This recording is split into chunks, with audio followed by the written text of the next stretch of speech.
여러분 안녕하십니까? 지난 한 주간 주 안에서 평안하셨습니까? 오늘은 사도행전 27장 말씀을 읽겠습니다. 사도행전 27장 7절부터 제가 읽겠습니다.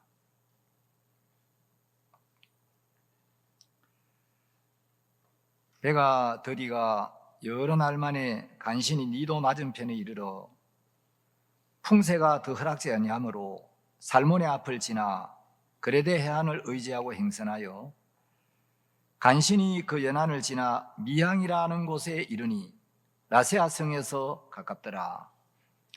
여러 날이 걸려 금식하는 절기가 이미 지났으므로 행선하기가 위태한지라.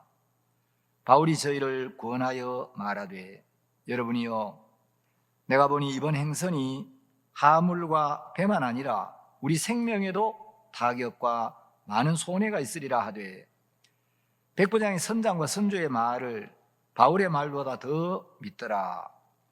그 항구가 과동하기에 불편하므로 거기서 떠나 아무쪼록 베닉스에 가서 과동하자 하는 자가 더 많으니 베닉스는 그레데 항구라. 한편은 동북을 한편은 동남을 향하였더라. 남풍이 순하게 불매 저희가 득이한 줄 알고 닻을 감아 그레데 해변을 가까이 하고 행선하더니 얼마 못 되어 섬 가운데로서 유라굴로라는 광풍이 대작하니 배가 밀려 바람을 맞추어 갈 수 없어 가는 대로 두고 쫓겨가다가 가우다라는 작은 섬 아래로 지나 간신히 거류를 잡아 끌어올리고 줄을 가지고 선체를 둘러 감고 스르디스에 걸릴까 두려워 연장을 내리고 그냥 쫓겨가더니 우리가 풍랑으로 심히 애쓰다가 이튿날 사공들이 짐을 바다에 풀어버리고 사흘째 되는 날에 배의 기구를 저희 손으로 내어버리니라. 여러 날 동안 해와 별이 보이지 아니하고 큰 풍랑이 그대로 있음에 구원의 여망이 다 없어졌더라. 여러 사람이 오래 먹지 못하였음에 바울이 가운데 서서 말하되 여러분이여 내 말을 듣고 그레데에서 떠나지 아니하여 이 타격과 손상을 면하였다면 좋을 뻔하였느니라. 내가 너희를 권하노니 이제는 안심하라. 너희 중 생명에는 아무 손상이 없겠고 오직 배뿐이리라. 나의 속한 바 곧 나의 섬기는 하나님의 사자가 어젯밤에 내 곁에 서서 말하되 바울아 두려워 말라. 내가 가이사 앞에 서야 하겠고 또 하나님께서 너와 함께 행선하는 자를 다 내게 주셨다 하였으니 그러므로 여러분이여 안심하라. 나는 내게 말씀하신 그대로 되리라고 하나님을 믿노라. 그러나 우리가 한 섬에 걸리리라 하더라. 26절 말씀까지 읽었습니다. 사람들이 성경을 여러 가지로 설명을 합니다. 성경은 우리를 천국으로 안내하는 지도와 같다. 또 어떤 사람은 이 성경은 인생의 신호등과 같다. 병사의 칼과 같다. 그런데 어떤 사람은 이 성경은 인생의 매뉴얼과 같다. 이렇게 이야기를 합니다. 우리가 휴대폰을 사면 그 휴대폰에 어떤 기능이 있고 휴대폰을 어떻게 사용해야 하고 휴대폰에 문제가 있을 때는 어떻게 조치를 해야 되는지 또 어디서 어떤 서비스를 받을 수 있는지 여러 가지 내용이 들어 있습니다. 자동차를 만들 때도 자동차의 매뉴얼, 사용 설명서가 있고 노트북을 만들 때도 노트북을 만드는 회사에서 노트북의 매뉴얼을 만들어서 같이 고객들에게 이제 그걸 주지요. 여러분, 하나님도 인생을 만드실 때 인생 사용 설명서를 만드셨어요. 인생은 이런 목적으로 만들었다. 인생은 이렇게 살 때 복되고 감사하고 행복하게 살 수가 있고, 인생은 이런 마음으로 이런 생각을 가지고 이런 길을 가면 어려움이 많고 고통이 많고 멸망을 당한다. 근데 여러분, 이 성경에는 인생의 근원적인 문제가 어디서부터 시작되는지, 여러분 인생의 문제가 왜 오게 되는지, 인생의 고통이 왜 오고 어려움이 왜 오는지, 그 문제의 근원만 우리에게 이야기를 해주는 게 아니고 그 인생의 모든 문제가 어떻게 해결될 수 있는지 해결책도 정확하게 제시를 하고 있습니다. 우리가 아무리 무서운 병에 걸려도 그 병을 고쳐줄 수 있는 약이나 의원이 있으면 그 병이 우리에게 더 이상 문제가 안 되죠. 자, 우리가 어떤 어려움이나 어떤 수렁에 빠져 있어도 우리를 거기서 건져줄 수 있는 구원자가 있으면 여러분, 그 수렁이 별로 문제가 안 됩니다. 우리가 이런저런 어려움이 있어도 그 문제를 해결할 수 있는 지혜나 능력이 있으면 그건 더 이상 우리에게 어려움이 될 수가 없죠. 근데 사람들은 그냥 인생을 사는데, 인생을 살다가 이런저런 어려움이나 문제가 올 때, 왜 이런 어려움이 오지? 내가 왜 이런 병에 걸리고, 왜 이런 사고를 만나고, 왜 내가 원치 않는 이혼을 하게 되고, 왜 내가 이런 고통을 겪어야 하고, 때로는 왜 내가 사기를 당하고, 왜 배신을 당하고, 왜 실패를 겪고, 내가 왜 이렇게 살아야 되는지, 사람들이 이 모든 불행의 근원이 어디서부터 오는지를 모르는 사람들이 많아요. 오늘 우리 조영재님이 간증을 이렇게 하셨는데,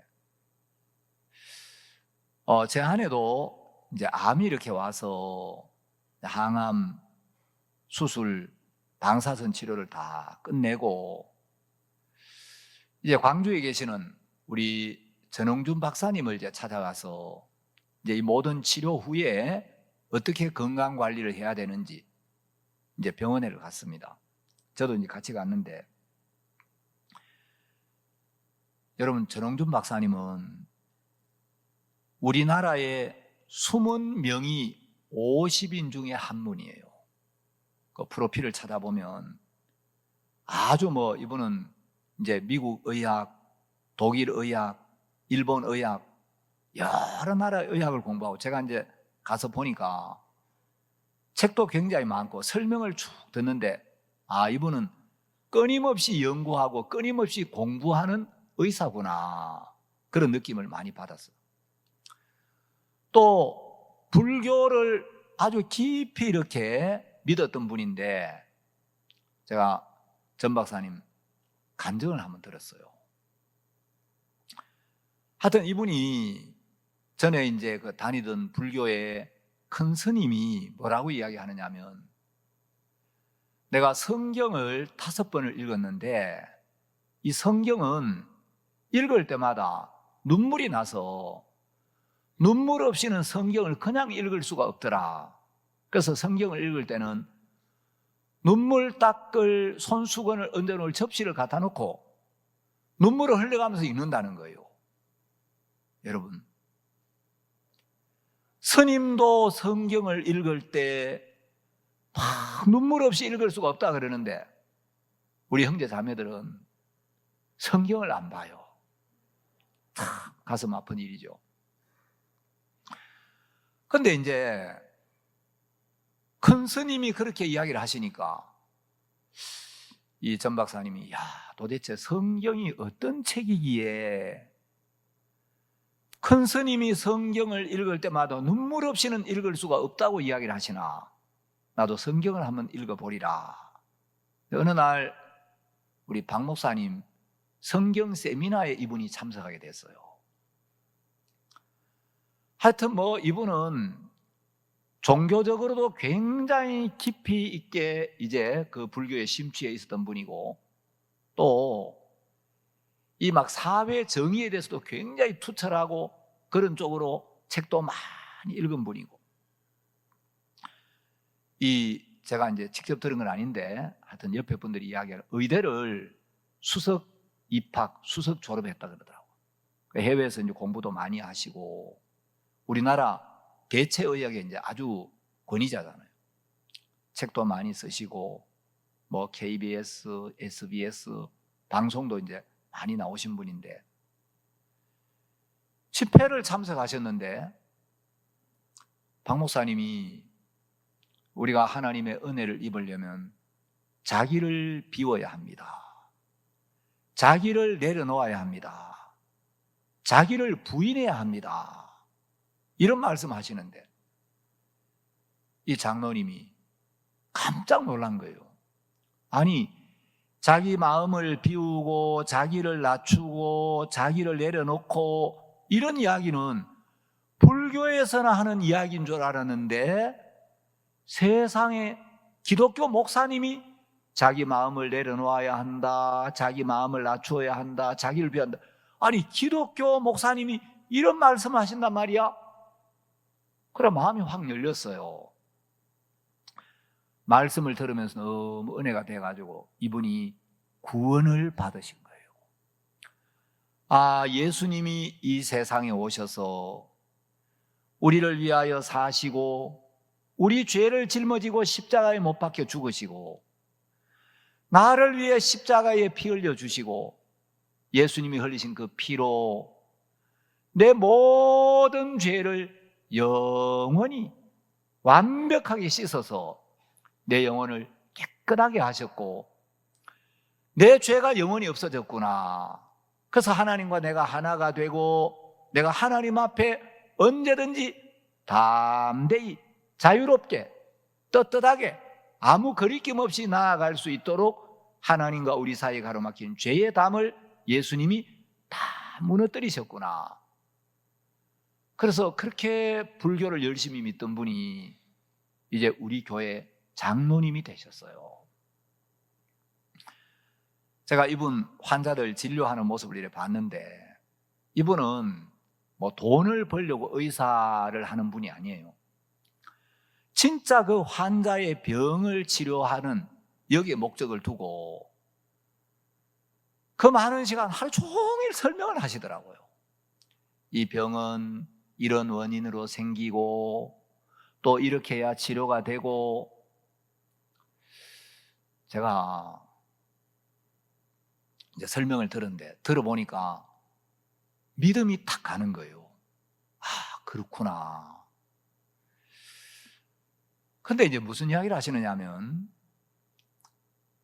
이 항암제는 약 중에 아주 안 좋은 약이라는 거예요. 항암제를 쓰면 암세포도 죽이지만 암세포를 죽이면서 우리 몸의 면역력도, 우리 몸도 같이 이렇게 약화를 시키기 때문에 어쩔 수 없어서 항암제를 써야 될 경우에 쓰기는 쓰지만 항암제는 약 중에 가장 안 좋은 약이라고. 그런데 항암제를 쓰는 건 어떤 거냐? 여름에 모기가 많이 나타날 때 모기를 없애려고 스프레이를 뿌리는 것과 같다. 그 모기가 나타날 때 스프레이를 막 뿌리면 일시적으로 모기가 좀 없어지는 것 같지만 그 집 옆에 더러운 웅덩이가 있어가지고 모기가 끊임없이 알을 낳고 장구벌레가 생기고 모기가 계속 나오는데, 나타나는 모기를 없애려고 스프레이를 뿌리면 일시적으로 모기가 좀 없어지는 것 같지만 이건 근본적인 해결책이 못 된다. 그래서 이 모기를 근원적으로 없애려면 옆에 있는 웅덩이를 싹 말려버리든지, 아니면 웅덩이에 물을 깨끗하게 가지고 모기가 서식할 수 없도록 근본 환경을 바꿔줘야 된다. 그런데 옆에 더러운 물웅덩이가 있는데 모기가 나타날 때마다 스프레이 뿌리면 우선 모기가 좀 없어지는 것처럼 보여도 또 조금 있으면 모기가 나타나고 또 스프레이 뿌리고 또 모기 나타나고 또 스프레이 뿌리고, 그러면서 이 장로님이 복음을 전하셔요. 복음을 전하시는데 막 불경을 많이 읽으셔가지고, 저도 불경을 몇 권 읽었는데 제가 듣도 보도 못한 막 그 어떤 하여튼 불경 구절을 막 쫙 이야기하시고, 거기다 또 성경 구절도 한마디 이야기하시고, 그래서 이 모든 인생의 불행, 질병, 문제의 근원이 죄 때문이다. 죄 사함을 받아야 된다. 이래 이제 복음으로 쭉 이끌어 가시더라고요. 여러분, 옆에 더러운 물웅덩이가 있는데 거기 막 모기들이 날라들고 장구벌레가 생기는데 모기가 나타날 때마다 스프레이를 뿌리면 좀 있으면 또 모기가 나올 수밖에 없잖아요. 이 나타나는 모기를 없애야 되는 게 아니고 모기가 나타나는 근원이 뭐가 문제냐? 이 모기들이 살고 있는 물웅덩이가 있구나. 물웅덩이가 더럽구나. 이 웅덩이를 싹 말려버려야 되는구나. 사람들은 죄를 짓고 하나님 내가 거짓말했습니다. 누구를 미워했습니다. 도둑질했습니다. 음란한 생각을 품었습니다. 이 죄를 용서해 주십시오. 그러면 또 그 생각이 안 일어나느냐? 하나님 앞에 죄를 고백하고 용서를 빌지만 또 좀 지나면 탐심이 일어나고 미움이 일어나고 자기를 자랑하고 싶은 마음도 일어나고 또 악한 생각도 일어나는 거예요. 또 하나님 앞에 고백하고 용서를 빌고, 여러분, 그래가지고는 해결이 안 되는 거예요. 죄 짓고 빌고 죄 짓고 빌고 죄 짓고 빌고. 저도 그런 생활을 12년 동안을 해봤는데 그렇게 해보니까 나중에는 하나님 앞에 회개하는 것도 죄를 고백하고 용서를 비는 것도 염치가 없어가지고 못 빌겠더라고요. 내가 하나님이라고 생각을 해보면, 야, 너 지난번에 잘못했다고 용서해달라 그랬잖아. 또 잘못했다고 용서해달라 그러고,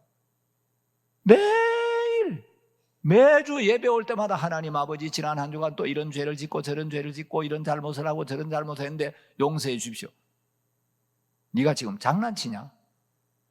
날 놀리냐 네가? 네가 나를 하나님으로 여기냐? 진짜 네가 나를 두려워하냐?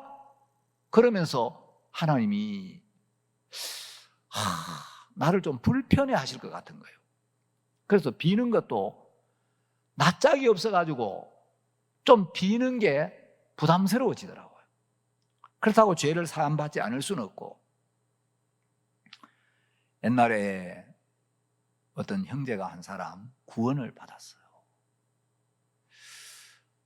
몸이 오실오실 아픈데 꼭 감기가 걸린 것 같더라는 거죠. 그래서 동네 약국에 가지고 감기약을 지어 먹었는데 낫지가 않는 거예요.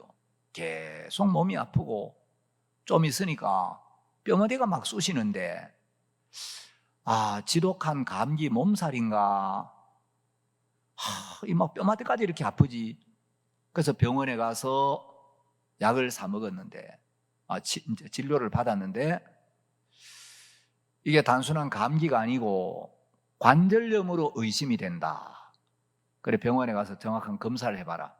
그래 병원에 가서 검사를 해보니까 이게 감기 때문에 그런 게 아니고 류마티스성 관절염이라고. 그래 관절염 치료를 해보자고. 그래서 이제 류마티스 관절염을 치료하는 약을 계속 썼는데 병이 전혀 낫질 않고 계속 아픈 거예요. 더 심해지는 거예요. 그래가지고 류마티스성 관절염 치료하는 약을 그 형제 이야기로 한 가마니는 먹었을 거라고. 관절염에 좋다는 약, 온갖 약을 막 그 어머니가 자식을 살리려고 이 약도 쓰고 저 약도 쓰고 뭐가 좋다 그러면 그거 해다 먹이고, 그런데 점점 더 상태가 악화되고 낫지를 않는 거예요.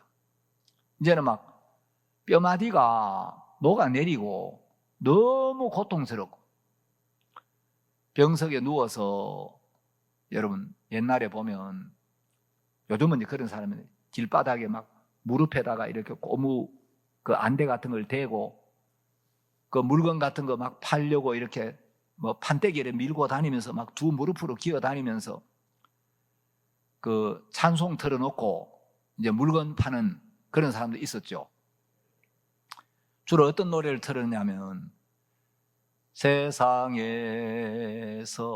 방황할 때 나 주님을 몰랐네, 내 뜻대로 고집하며 온갖 죄를 저질렀네. 예수여, 이 죄인도 용서받을 수 있나요?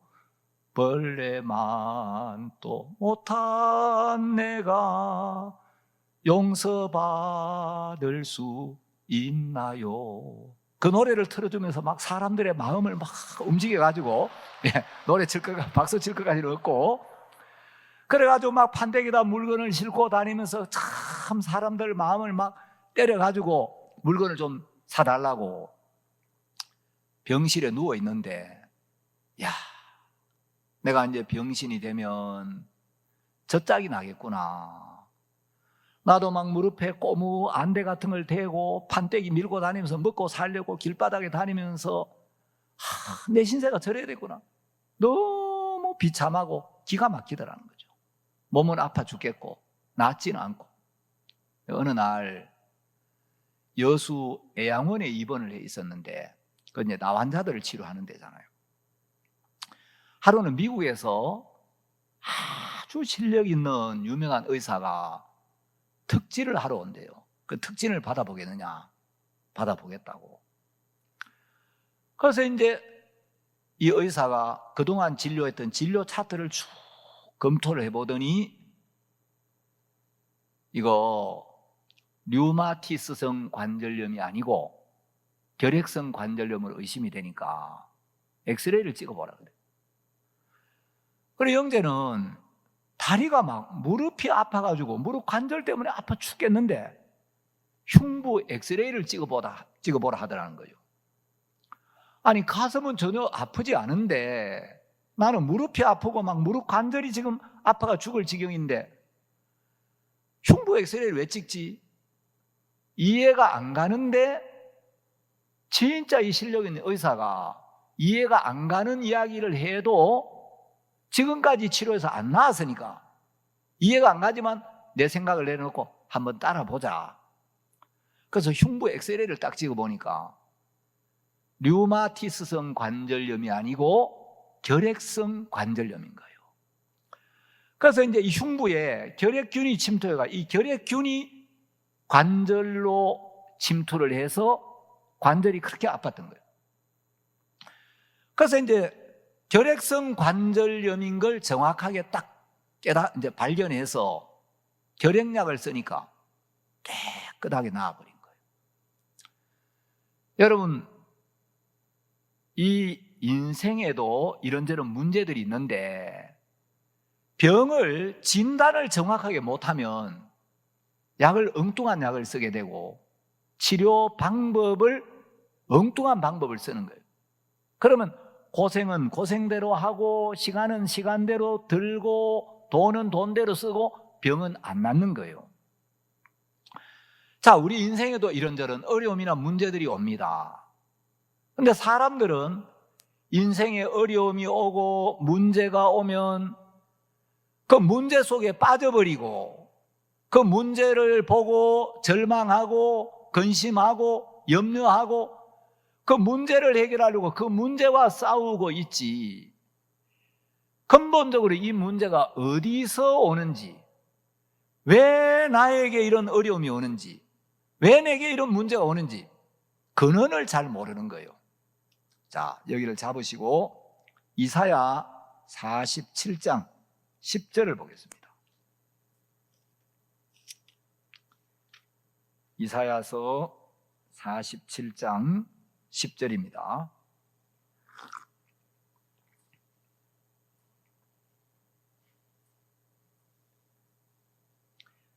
(8절부터) 읽겠습니다. 이사야 47장 8절.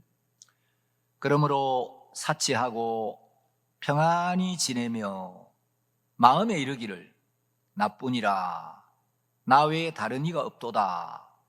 나는 과부로 지내지도 아니하며 자녀를 잃어버리는 일도 모르리라 하는 자여 너는 이제 들을지어다. 9절. 한날에 호련히 자녀를 잃으며 과부가 되는 이 두 일이 내게 임할 것이라. 내가 무수한 사술과 많은 진언을 베풀지라도 이 일이 온전히 내게 임하리라. 내가 내 악을 의지하고 스스로 이르기를 나를 보는 자가 없다 하나니 내 지혜와 내 지식이 너를 유혹하였음이니라. 네 마음에 이르기를 나뿐이라 나 외에 다른 이가 없다 하였으므로 재앙이 내게 임하리라. 그러나 내가 그 근본을 알지 못할 것이며 손해가 내게 이르리라. 그러나 이를 물리칠 능이 없을 것이며 파멸이 호련히 내게 임하리라. 그러나 내가 헤아리지 못할 것이니라. 자, 11절에 보면 재앙이 너에게 임하리라. 그러나 네가 그 근본을 알지 못할 것이며 손해가 네게 이르리라. 그러나 이를 물리칠 능이 없을 것이며 파멸이 호련히 내게 임하리라. 그러나 내가 헤아리지 못할 것이니라.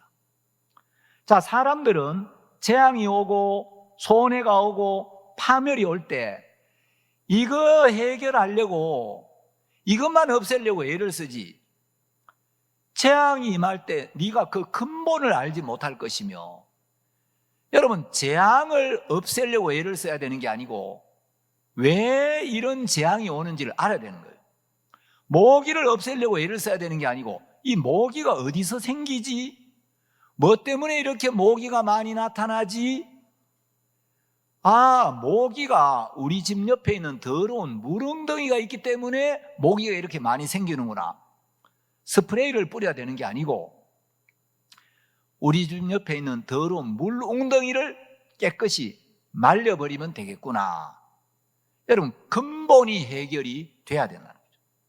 제가 오늘 아침에 창세기를 좀 읽었습니다. 창세기를 읽다 보니까 이제 창세기 34장에 보면, 35장에 보면 하나님이 야곱에게 나타나셔서 일어나 베델로 올라가라 하고 말씀하셔요.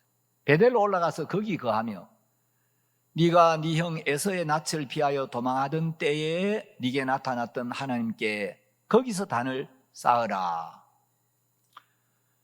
자, 창세기 34장에서 야곱의 하나밖에 없는 딸 디나가 하몰의 아들 세겜족을 보러 갔다가, 세겜족서 그 하몰의 아들들을 보러 갔다가 강간을 당해요. 그런데 이제 이 야곱의 아들들이, 아니 이 세겜족들이 우리 누이를 더럽히다니 그냥 둘 수 없어. 이것들 어떻게 하지? 그 야곱도 막 근심하고 야곱의 아들들도 막 이 일을 의논하고 근심하면서 이 세겜족들이 우리 누이를 더럽혔어. 그냥 안 두겠다. 그래서 시몬과 레위가 막 칼을 들고 가지고 할례를 받게 해가지고 다 죽여버리는 거예요. 자, 이제 이 시몬과 레위가 살인자가 되고 그것 때문에 이 세겜족들과 동맹을 한 가나안 여러 족속들이 이 일을 알고 이제 야곱과 그 집을 다 죽일 것 같은 거예요. 그래서 야곱이, 야, 나는 수가 적은데 이 많은 사람들이 우리를 치러 오면 나와 내 집이 멸망하겠다. 야곱이 큰 어려움과 두려움 속에 빠지는 거예요. 자, 야곱이 큰 어려움과 두려움 속에 빠져드는데 여러분 창세기 30장부터 35장까지를 보면 30장에도 하나님이 나오고 31장에도 나오고 2장에도 나오고 매 장마다 하나님이란 단어가 나오는데 창세기 30장부터 35장까지 하나님이란 단어가 단 한 번도 나오지 않는 장이 34장이에요. 디나가 강간을 당하는 이 장이에요. 자, 야곱이 하나님의 은혜를 입었습니다. 하나님께 받은 약속이 있어요. 하나님은 한 번도 야곱에게 하신 약속을 잊은 적이 없고 하나님은 한 번도 야곱을 잊은 적이 없는데 야곱은 하나님께 받은 약속이 있는데도 하나님이 자기에게 입히신 은혜가 있었고 놀라운 약속을 주셨는데도 그 약속 앞에, 약속 안에 있는 하나님의 뜻 앞에 마음을 두지 않고 야곱의 마음이 육으로 흘러가고 세상에 빠져드는 거예요. 자, 여기 잡고 창세기 34장을 한번 봅시다.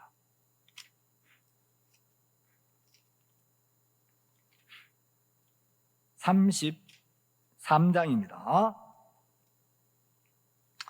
창세기 33장 18절에 보면 야곱이 바단 아람에서부터 평안히 가나안 땅 세겜성에 이르러 성 앞에 그 장막을 치고 그 장막 친 밭을 세겜의 아비 하몰의 아들들의 손에서 은 100개로 사고 거기 단을 쌓고 그 이름을 엘렐로헤 이스라엘이라 하였더라. 자, 여러분 창세기 32장에 보면 하나님의 군대가 야곱을 만나는 이야기가 나와요. 자, 에서가 400인을 거느리고 야곱을 향하여 오고 있다는 이야기를 들을 때 야곱이 심히 두렵고 답답해하는 거예요. 그런데 창세기 32장을 보면 야곱이 하나님의 약속을 알고 있어요. 창세기 28장 15절에서 하나님은 야곱에게 내가 너와 함께하며 너를 이끌어 이 땅으로 돌아오게 할지라. 네가 어디로 가든지 내가 너와 함께하며 너를 떠나지 아니하고 너를 이끌어 이 땅으로 돌아오게 하겠다. 하나님이 야곱을 떠나지 아니하고 야곱을 이끌어 이 베델로 돌아오게 하겠고 내가 네게 허락한 것을 다 이루기까지 너를 떠나지 않겠다고 약속을 했어요. 하나님은 야곱에게 약속을 세우시고 한 번도 그 약속을 잊은 적이 없고 야곱의 행위, 야곱의 상태, 야곱의 모습과 상관없이 하나님이 야곱에게 일방적으로 하신 그 약속을 기억하고 약속대로 이끌고 계시는데 야곱은 하나님 앞에 마음이 고정되어 있지 않고 하나님과 멀어지고 떠나가는 거예요. 그런데 이제 에서가 400인을 거느리고 온다 할 때 야곱이 막 너무 두려우니까 하나님 앞에 기도를 해요. 그러면서 하나님 나한테 이렇게 약속하지 않았습니까? 자, 창세기 32장 9절에 보면 야곱이 하나님 앞에 이야기를 합니다. 야곱이 또 가로되 나의 조부 아브라함의 하나님 나의 아버지 이삭의 하나님 여호와여 주께서 전에 내게 명하시기를 내 고향 내 족속에게로 돌아가라. 내가 네게 은혜를 베풀리라 하셨나이다. 하나님 전에 나한테 하나님께서 이렇게 말씀하셨습니다. 이렇게 약속하셨습니다. 하나님 약속을 머리에 알고 있어요. 야곱이 알고 있고 하나님 앞에 기도를 드려요. 하나님 전에 이렇게 말씀하셨잖아요. 나에게 이렇게 말씀하신 거 하나님 기억하고 계시죠? 그러면서 11절 내가 주께 간구하오니 내 형의 손에서 에서의 손에서 나를 건져내시옵소서. 내가 그를 두려워하오면 그가 와서 나와 내 처자들 칠까 겁냄이니이다.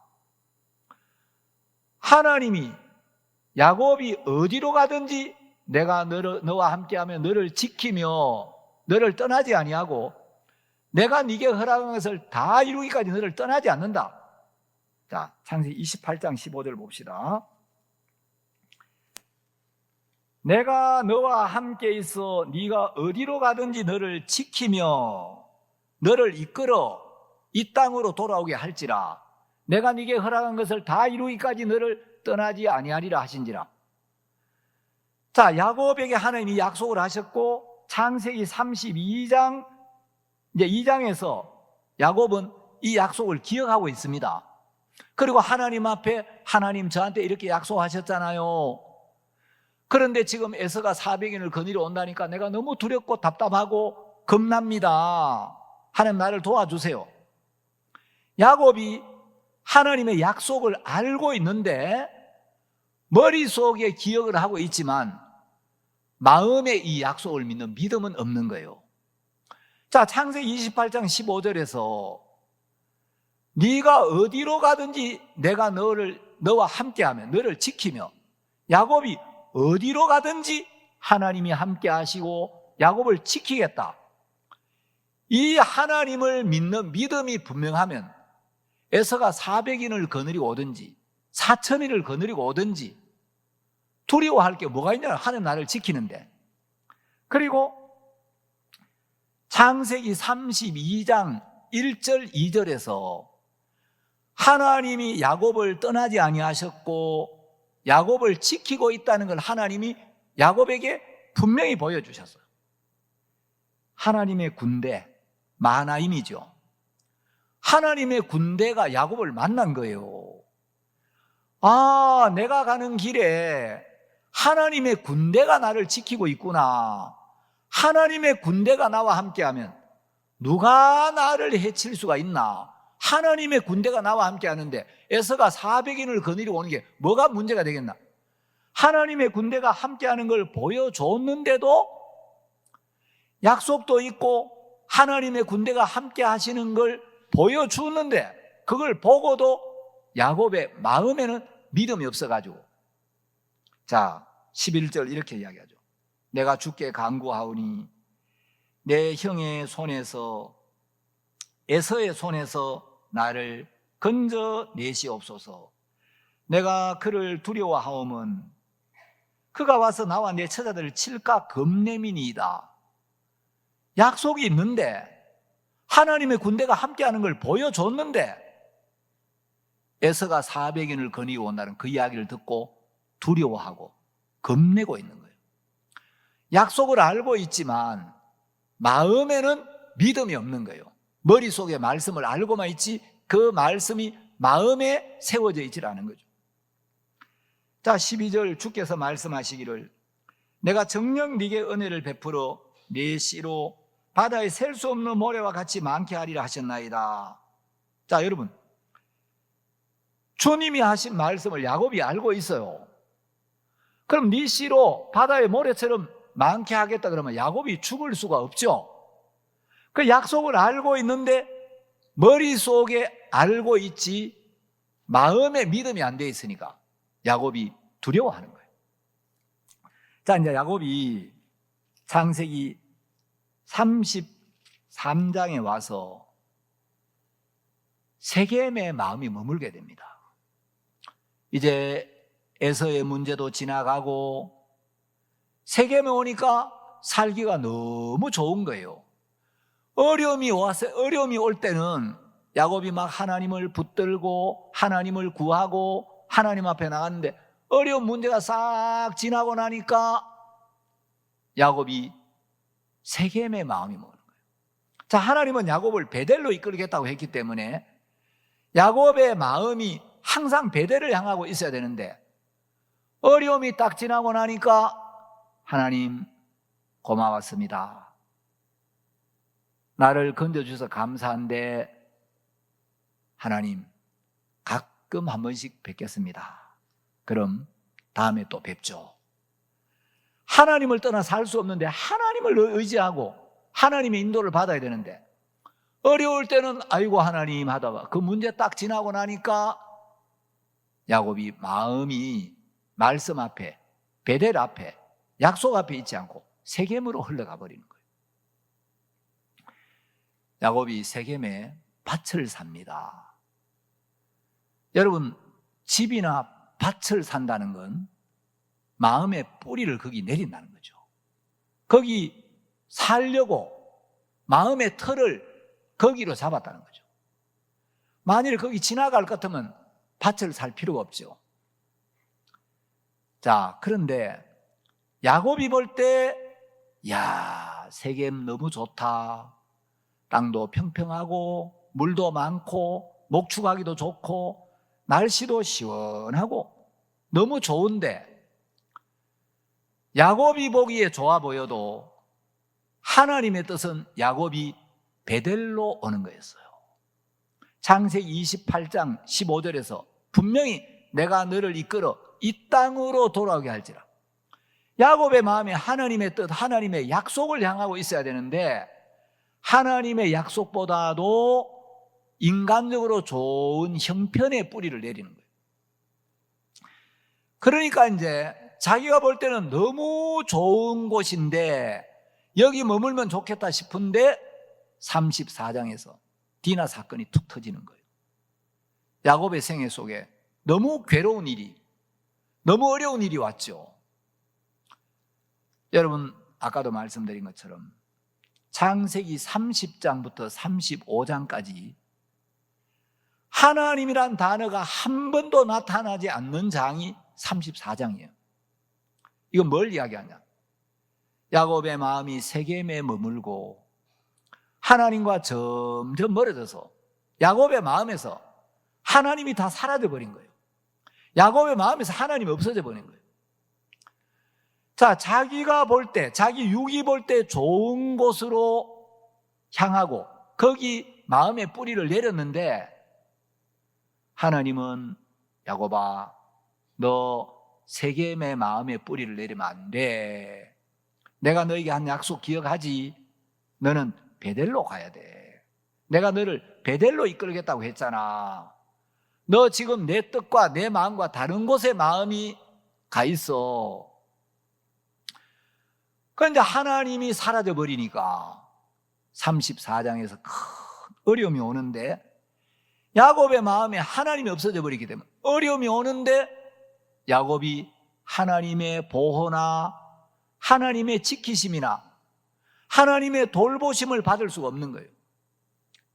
자기가 볼 때 좋아 보였는데 야곱이 큰일 났다. 야, 이 가나안 족속들은 수가 많고 나는 수가 적은데 여기서 내가 죽겠구나. 어려움에 빠지는 거죠. 자, 저는 오늘 아침에 이 말씀을 읽으면서 이사야 47장 11절 말씀이 진짜 진리구나. 사람들은 재앙이 임하고 또 손해가 이르고 파멸이 임하는데 근본을 모르요. 왜 이런 일이 오는지를 모르는 거예요. 여러분, 이거는 야곱이 인간적인 지혜나 능력이 부족해서가 아니라 마음이 하나님과 멀어졌기 때문에 근본이 어디서부터 이런 어려움이 오는지 마음이 하나님을 떠나고 하나님과 멀어졌기 때문에 오는 어려움인데, 그러면 우리가 성경을 보면 이 문제를 어떻게 해결해야 되냐? 여러분, 막 세겜 족속들하고 열심히 싸워야 되느냐? 전략을 잘 짜야 되느냐? 그래서 되는 게 아니고 하나님을 떠났고 하나님을 잊어버린 데서 오는 어려움이기 때문에 마음이 하나님께 돌아가야 되는 거예요. 마음이 자기 생각을 버리고 자기 길을 버리고 하나님께로 돌아갈 때 이 문제가 해결이 되는 거예요. 그래서 성경을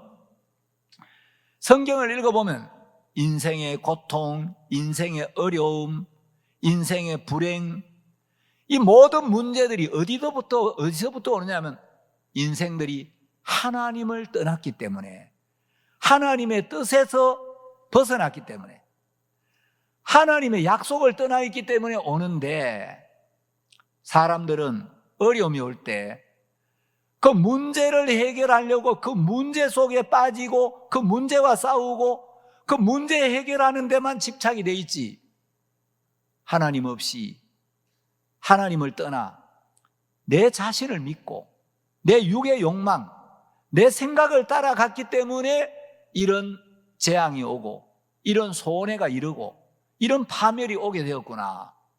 이제 내 판단, 내 길을 버리고 하나님께로 돌아가야 되겠구나. 하나님께로 돌아가서 하나님을 만나면, 하나님과 가까워지면 이 모든 게 해결이 되는 거예요. 그래서 성경은 인생의 매뉴얼이에요. 모든 고통, 불행, 슬픔, 어려움, 이것이 어디서 오는 건지 이걸 정확하게 우리에게 보여주고 있고, 어려움이 오는 근본적인 이유만 우리에게 보여줄 뿐만 아니라 이 문제의 해결책을 하나님은 정확하게 제시를 해주고 있는 겁니다. 우리가 하나님의 은혜를 입으려면, 신앙을 하려면 마음이 낮아야 되고 하나님 앞에서 생각을 해야 돼요. 신앙이 안 되는 사람은 왜 이런 어려움이 오지? 하나님이 왜 내게 이런 문제를 주시지? 하나님 앞에서 생각을 깊이 하지 않고 마음이 높은 거예요. 여러분, 낮은 마음으로 하나님 앞에 진지하게 생각을 하면 하나님의 은혜를 입을 수 있는 길이 보이게 되어 있습니다. 자, 저는 오늘 사도행전 27장을 읽었습니다. 자, 바울은 로마에 가서 복음 전하기를 간절히 바랐고 기도하고 있었습니다. 그런데 로마로 갈 수 있는 길이 안 열리는 거예요. 로마서 1장에 보면 내가 너희에게로 나아갈 좋은 길 얻기를 구하노라. 바울은 로마에 가서 로마 황제에게 복음을 전하고 로마 시민들에게 복음을 전하고 로마 교회에 있는 형제 자매들에게 하나님이 주신 신령한 은사를 나누어 줘서 로마 교회를 견고케 하기를 바라는 마음이 있었어요. 그런데 로마로 나아갈 좋은 길을 얻기를 구하는데 길이 안 열리는 겁니다. 그런데 하나님이 준비한 길은 바울이 죄수가 되어서 죄수의 신분으로 로마 황제 앞에 서서 복음을 전하는 이 길이었어요. 자, 바울이 이제 로마로 가는데 사도행전 27장에서 이제 율리오라는 이 백부장이 죄수들을 싣고 로마로 가는 배를 타게 됩니다. 자, 이제 7절에 보시면 배가 더디가 여러 날 만에 간신히 니도 맞은편에 이르러 풍세가 더 허락지 아니하므로 살몬의 앞을 지나 그레데 해안을 의지하고 행선하여, 여기 행선이란 말이 몇 번 나옵니다. 여기 7절에도 행선이 나오고 9절에도 행선이 나오고 10절에도 행선이 나오는데 13절에도 행선이 나오고, 행선이라는 단어 굉장히 많이 나와요. 여러분, 인생은 항해라고 할 수 있어요. 그래서 불교에서도 인생을 고해, 괴로울 고, 바다해, 인생은 괴로움의 바다다, 이렇게 이야기하죠. 자, 인생은 항해인데 바울이 이제 로마로 가는 배를 탔습니다. 바울이 로마로 가는 건 하나님의 뜻이에요. 하나님은 바울을 로마로 보내서 세계의 중심인 로마의 복음이 전파되고, 그래서 로마를 통하여 전 유럽에, 전 세계에 복음이 전파되기를 바라셨는데, 자, 이제 이 배를 타고 가다가 막 여러 가지 이제 막 풍세 때문에 어려움을 겪다가 간신히 미항이라는 곳에 도착을 해요. 8절에 보면 간신히 미항에 이르러, 이 미항이 나오죠. 예, 우리 교회는 최미향 자매가 있는데 미향 사촌이에요. 예, 우리 자매님은 미향이고, 이제 미향, 아름다운 항구죠. 자, 이 미향에 이르렀는데 왜 이름이 미향이냐? 아름다운 항구예요. 진짜 아름다운 곳이에요. 근데 바울이 미향에 와가지고 우리가 이 미향에 정박해서 여기서 겨울을 지나고 행선했으면 좋겠다. 그런데 사람들이 이 미향에 지내는 게 좀 불편하다, 여기서 겨울 지내는 게 불편하다, 바울은 여기서 겨울을 지내는 게 좋겠다. 이 미항에서 겨울을 지내고 봄이 오면은 바다가 좀 잔잔할 때 미항을 떠나가지고 우리가 로마로 갔으면 좋겠다. 근데 이 사람들이 이제 백부장과 이 선장이 여기 미항 좀 불편해. 여기 겨울 지내기가 불편하니까 우리가 이 미항을 떠나가지고 베닉스로 가서 베닉스에 있다가 로마로 가자. 근데 이 사람들이 바울의 말보다 선장과 선주의 말을 더 믿는 거예요. 여러분, 선장과 선주는 세상의 경험이나 지식이 많은 사람이죠. 자, 선장은 오랫동안 배를 탔고 바다에 대한 경험과 지식이 많아요. 자, 경험과 지식이 많은 사람이니까 내가 항해를 여러 번 했는데 내가 어디도 가봤고 이쪽도 몇 번 지나가 봤는데 내가 볼 때 여기 머무는 것보다 이 미항을 떠나가지고 베닉스에 가는 게 낫겠다. 자, 사람들은 경험과 지식이 많은 사람들을 신뢰하죠. 지난 주일날 우리 박순덕 모친 수요일 간증회 하셨죠. 머리가 막 콕콕 찌르듯이 아파가지고 침도 맞고 병원에 가보고 다 했는데 안 낫는 거예요. 그래, 내가 목사님한테 기도를 한번 받아야 되겠다. 기도를 받았는데 머리가 깨끗하게 나와가지고 오늘 예배 시간에 저래 고운 분홍색 브라우스를 탁 입고 와 계시잖아요. 여러분, 저는 의사가 아니에요. 저는 의학을 배운 적도 없고 아무것도 모르는데 한의사들 얼마나 의학을 많이 했겠어요. 침도 많이 넣고 많은 환자를 치료해보고. 근데 그 의사들이 치료해도 안 되는데 우리 교회 오니까 기도를 한번 딱 받으니까 병이 깨끗하게 낫는 거예요. 사람들은 선장과 선주의 말을 믿지 바울의 말을 잘 안 믿는 거예요. 근데 바울은 세상에서 의학을 배운 사람은 아니지만 하나님과 연결이 되어서 하나님의 말씀을 듣고 하나님의 마음을 받고 하나님의 이끌림을 받고 하나님의 손에 잡힌 사람이에요. 근데 사람들이 여기 불편하다, 떠나자. 그래가지고 베닉스로 갑니다. 자, 베닉스로 가는데 베닉스로 출발하려고 하는데 막 풍랑이 몰아치고 먹구름이 끼고 파도가 막 사람들을 집어삼킬 듯이 덤벼들면 이거 안 되겠다 그럴 건데 베닉스로 갔는데 13절에 보니까 남풍이 순하게 불매 저희가 득이한 줄 알고. 여러분, 남풍이 아주 부드럽고 잔잔하게 불어오니까 우리 미항을 떠나기를 잘했다. 베닉스로 가는데 오늘 날씨 너무 좋네. 율리오가 바울이 여기 떠나면 안 된다고. 여기를 떠나면 배만 아니라 우리 생명에도 타격과 많은 손해가 있으리라. 근데 저 사람 하나님 믿는다 그러면서 하나님이 어떤 신인지 잘 모르지만 지가 뭘 한다고. 나는 바다를 얼마나 많이 다녔는데 내가 항해 경험이 얼마나 많은데 죄수 주제에 배만 아니라 우리 생명과 생명에도 타격과 하는 손해가 있으리라. 여러분, 바울이 무시가 되는 거예요. 선장과 선주가 남풍이 순하게 부니까 내 말이 맞지. 떠나기를 잘했지. 그런데 여러분, 왜 떠나느냐면 13절 남풍이 순하게 불매 저희가 득이한 줄 알고. 이 사람은 왜 떠났느냐? 왜 떠났어요? 왜 미항을 떠났겠습니까? 한번 누가 답변해 보세요. 예?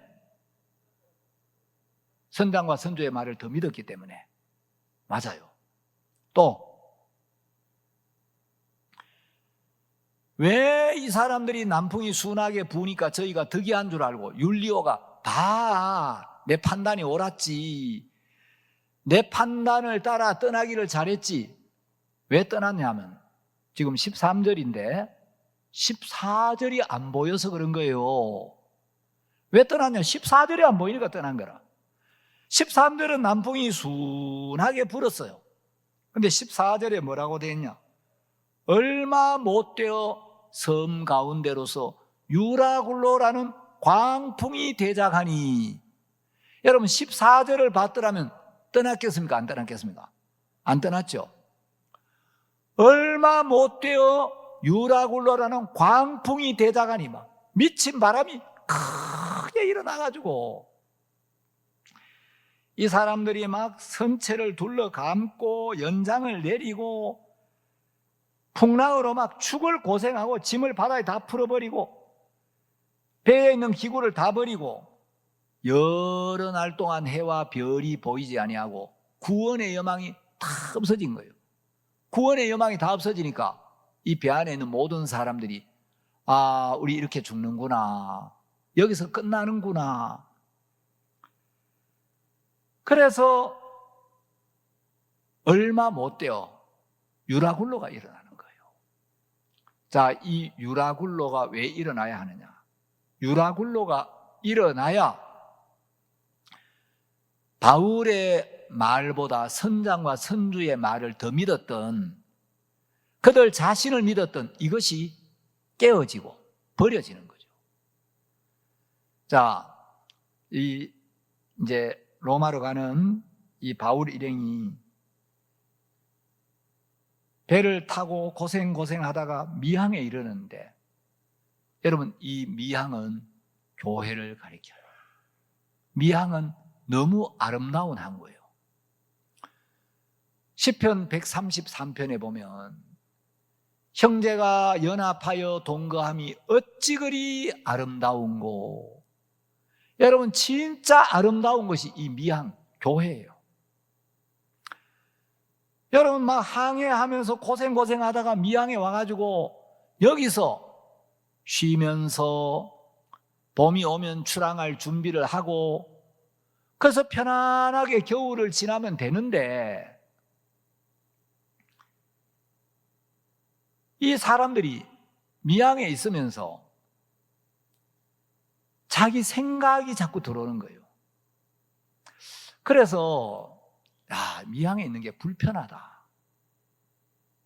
자, 이 미항이 이제 영어로는 미항을 떠나가 이제 베닉스로 가죠. 근데 미항은 아름다운 항구, 교회를 가리키는데, 하나님이 우리 인생을 인도해서 우리를 미항과 같은 교회로 인도해 오셨습니다. 여러분 여기 참 복된 데요. 이 교회는 신령하고 복된 말씀이 있고 주의 사랑이 있고 하나님의 귀한 역사가 있고 은혜로운 간증이 있고 아름답고 복된 교제가 있고, 또 육을 잘라서 하나님 앞에 밝고 깨끗한 마음으로 만들어주는 책망과 간섭이 있어요. 아멘. 여러분 진짜 아름다운 항구 맞아요, 안 맞아요? 예, 주의 말씀과 주의 사랑이 있고 주의 역사가 있고 아름답고 복된 교제가 있고, 또 우리의 육을 쳐서 정말 우리의 마음을 꺾어서 밝고 복된 주님과의 사귐을 가질 수 있도록 우리를 이끌어주는, 여러분 이렇게 아름다운 항구가 어디 있어요? 그 미항의 마음의 뿌리를 내리고 딱 정착을 하면 되는데, 성경에 보면 정박하는 신앙이 있고 정착하는 신앙이 있어요. 여러분 마음의 뿌리를 딱 내리고 아예 여기서 살아야 되겠다 마음을 정한 사람이 있고, 정박은 잠시 머물렀다 떠나는 거죠. 자, 노아의 방주에 비둘기도 있고 까마귀도 있는데, 비둘기는 정착하는 그리스도인의 그림자고 까마귀는 정박하는 육신적인 사람이에요. 까마귀는 방주와 세상을 나라 왕래하는 거예요. 세상에 있으면서 세상살이 참 힘드네, 어렵네, 쉴 곳이 없네, 발붙일 데가 없네. 그래서 세상에서 어려우면 교회로 날아와요. 역시 교회가 좋아. 내가 있을 때는 교회밖에 없어. 자, 진짜 이 말씀을 들으면 힘이 생기고 소망이 생기고 평안을 얻고 위로가 되고, 말씀이 들어오면 모든 문제를 해결하네. 여러분, 이 교회 안에 이제 세상에서 지쳐가 날아오는데, 세상을 딱 버리고 교회 안에 마음이 딱 정착이 돼야 되는데, 이 까마귀는 나라 왕래하였더라. 왔다리 갔다리 왔다리 갔다리. 오늘도 여기 왔다리가 몇 사람 있어요. 근데 갓다리들이 또 있어. 이 갓다리들이 지금 여기 밖에 돌아다니고 있어, 날아가지고. 근데 정착한 사람들이 있는 거예요. 여러분, 교회 안에서 또 마음 꺾기 싫고, 아직도 자기가 살아가지고 뭐 자기 잘났다고, 자기 옳다고, 자기 똑똑하다고, 자기 귀한 줄 알고, 자기 근본을 모르고 요만한 소리를 못 들어요. 옛날에 누가 자존심, 개도 안 물어간다 하더라고. 개도 안 물어가는 그 자존심, 그걸 못 버려가지고 조금만 뭐 요만한 소리 들으면 마음 삐져가지고 마음 닫고, 뭐 교회를 나오네 마네. 나오기 싫으면 나오지 말아요. 우리 교회보다 더 좋은 교회 있으면 찾아가요. 여러분, 저는 세상에 많은 교회를 다녀봤지만 우리 교회보다 좋은 교회 없어요. 없어요. 참. 여러분, 진짜 우리 교회 사도행전에 역사했던 하나님의 역사들이 우리 교회에 다 나타나요, 안 나타나요?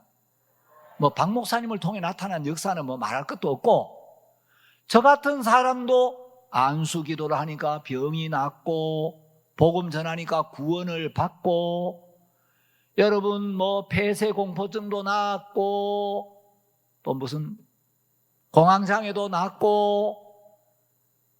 여러분, 사람들 하나님 역사가 일어나요, 안 일어나요? 말씀을 듣고 문제에서 벗어나고 하나님 일을 하는 거라. 사도행전에 일어났던 역사들이 우리 교회도 일어나잖아요. 그렇죠?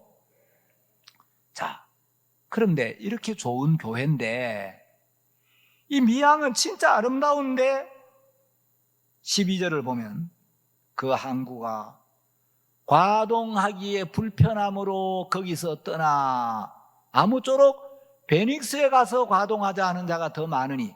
자, 이 항구는 미항이에요. 하나님 볼 때 너무 아름다운 항구라, 너무 복된 항구고, 미항, 복항이란 말이에요. 세상에 이렇게 아름다운 항구가 어디 있어요? 여러분, 어디 가서 우리 영혼의 양식을 얻고 어디 가서 이렇게 은혜로운 말씀을 듣겠어요? 그런데 그 항구가 과동하기에 불편함으로, 자기 오름이 있고 자기 미련한 걸 모르면, 자기 잘난 줄 알면 불편한 게 자꾸 생겨요. 이 아름다운 항구인데 이 안에서 감사하고 행복하고 막 은혜가 쌓이고 감사가 쌓이는 게 아니고 불편한 게 자꾸 생긴다는 거죠. 자기 근본을 모르고 하나님의 은혜와 사랑을 모르면 불편함으로, 자, 그 항구가 과동하기에 불편함으로. 여러분, 불편한 게 생기면 빨리 종 앞에 들고 나와서 교제를 하고 말씀 앞에 자기를 비추어 보고 이 해결을 해야 되는데, 영적이지 않은 사람들은 불편한 게 생기면 이게 영의 생각은 성령과 평안이라, 생명과 평안이라 그랬는데 이 불편한 게 자꾸 생기는데 내가 지금 뭔가 쏟고 있다, 사단이 이끌리고 있다, 이거 좀 주님 앞에 내가 은혜를 입어야 되겠다, 종과 이 교제를 해야겠다, 그래야 되는데, 불편할 때 자꾸 불편한 이야기를 옆에 있는 만만한 사람하고 이야기하고 사부작사부 또 앞에 내놓지는 않아. 뒤에서 조형제 커피 한잔 할까? 내가 이거 조형제니까 내가 이거 목사님한테는 이야기 못해. 조형제니까 내가 좀 이래가지고 그 말이야 우리 교회에 그 고요한 형제 있잖아.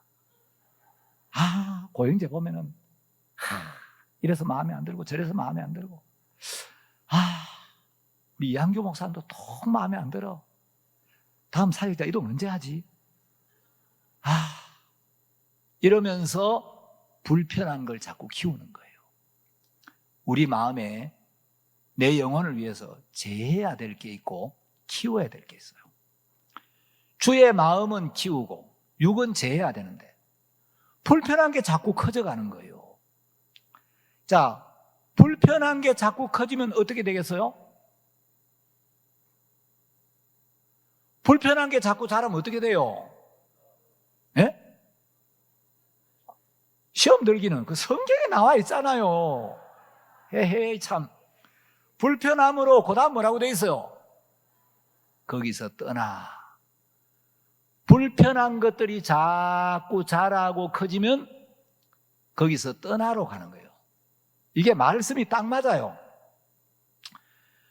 여러분 여기 마음을 딱 정하고 마음을 꺾고 서로 교제하고 은혜로운 말씀을 나누고 정말 주님 안에서 아름다운 교제를 나누면 너무 좋은데 이 미항인데 사단은 미항에 돌아와서도 몸은 미항에 있는데 마음은 자꾸 불편하다 이것도 불편하고 저것도 불편하고 불편하니까 떠나자. 거기서 떠나. 자, 떠나면 여러분 갈 데가 있어야 돼요, 없어야 돼요? 떠날 때는 갈 곳이 있어야 되죠. 그럼 어디로 가요 이제? 그거 나와 있잖아요. 거기서 떠나 어디로 가자 그래요? 베닉스로 가자. 아무쪼록 하여튼 여기는 싫어. 여기는 무조건 싫다니까 여기 나오기 싫어. 그러니까 베닉스로 가자. 여러분 베닉스는 영어로 피닉스라고 하는데 미국에 피닉스라는 도시가 있어요. 피닉스라는 이름은 불사조라는 뜻이에요. 불사조는 죽지 않는 새. 자, 이 불사조는 어떤 새냐? 아라비아 사막에 사는데 수명이 500년이에요. 그래서 500년을 살고 500살이 되면은 요놈이 나무 꼭대기에 올라가서 스스로 자기 몸을 불태워가 죽어요. 500살을 살고 나무 꼭대기에 올라가지고 불태워서 자기 몸을 불태워 죽는데 죽고 나면 요놈이 제 속에서 다시 살아나요. 부활하는 거라. 그래가 또 500년을 살아요. 그래가지고 또 아라비아 사막에서 500년을 살다가 500년이 지나면 나무 꼭대기에 올라갔고 또 자기 몸을 불태워가 죽고 재가 됐는데 그 재 속에서 또 이놈이 살아난다는 거라. 그런 새가 실제로 있어요, 없어요? 없어요. 여러분 불사조는 상상의 새지 실제로는 이런 새가 없어요. 허상의 세계죠. 자, 이제 불편하니까 여기서 떠나자. 떠나면 갈 데가 있어요. 어디로 가지? 베닉스로 가자. 근데 그들은 베닉스로 간다고 생각을 하고 갔는데 실제로 베닉스에 갔어요, 못 갔어요? 그들은 베닉스에 가려고 했는데 실제로는 베닉스에 간 게 아니고 멜리데로 간 거예요. 그럼 여러분 이 사람들의 인생에서 실제로 베닉스는 있었어요, 없었어요? 허상이지 실제로는 없는 세계란 말이에요. 이게 사단이 만든 거짓된 세계, 허상의 세계. 여러분 하나님은 우리 인생을 이 교회라는 미항으로 인도하셨고 우리 마음이 여기 정착하기를 바라십니다. 여기 마음에 뿌리를 내리고 자, 교회 안에서도 불편한 게 있을 수 있어요, 없어요? 불편한 게 있을 수 있죠. 자, 그런데 불편한 게 있으면 이 미항 안에서 해결을 해야 되는 거예요. 아, 이거 좀 지나다 보니까 이런 게 좀 불편한데, 아, 이것 좀 어떻게 하면 될까? 미양 안에서 해결을 하고, 여기 마음을 딱 정하면 여기가 너무 좋아요. 그리고 불편한 게 있어도 이 미양 안에서 해결을 해야 되는데, 사단은 떠나자. 여기 너무 불편하다. 더 이상 못 있겠다. 아, 여기만 하루하루가 불편해. 자, 불편하다는 생각이 들어오면 하루를 지내는 것도 불편한 거예요. 그러면 떠나는 거예요. 자, 떠나면 너무 평안하고 복된 게 아니고, 떠나면 아이고 이제 불편한 데를 떠나니까 너무 좋다. 베닉스로 가면 베닉스는 여기보다 훨씬 낫겠지. 그런데 얼마 못 되어 유라굴로라는 광풍을 만나가지고 가는 대로 쫓겨가더니 배에 있는 거 다 버리고 먹지도 못하고 해와 달이 여러 날 보이지 아니하고 구원의 여망이 다 없어서 아, 이제 이 바다에서 빠져 죽는구나. 우리 인생이 이렇게 끝나는구나. 자, 그런데 하나님이 바울을 통해 이야기합니다. 그들이 유라굴로를 만나고 이제 마음이 다 깨어지고 부서지면서 우리가 밀어냈구나. 바울의 말이 옳았구나. 선장과 선주의 말보다 바울의 말이 옳았구나. 하나님과 가까운 바울의 말이 더 옳았구나. 세상 경험이 많은, 세상 지식이 많은 선장과 선주의 말보다 세상을 창조하시고 인생을 주관하시는 하나님과 가까운 바울의 말이 옳았구나.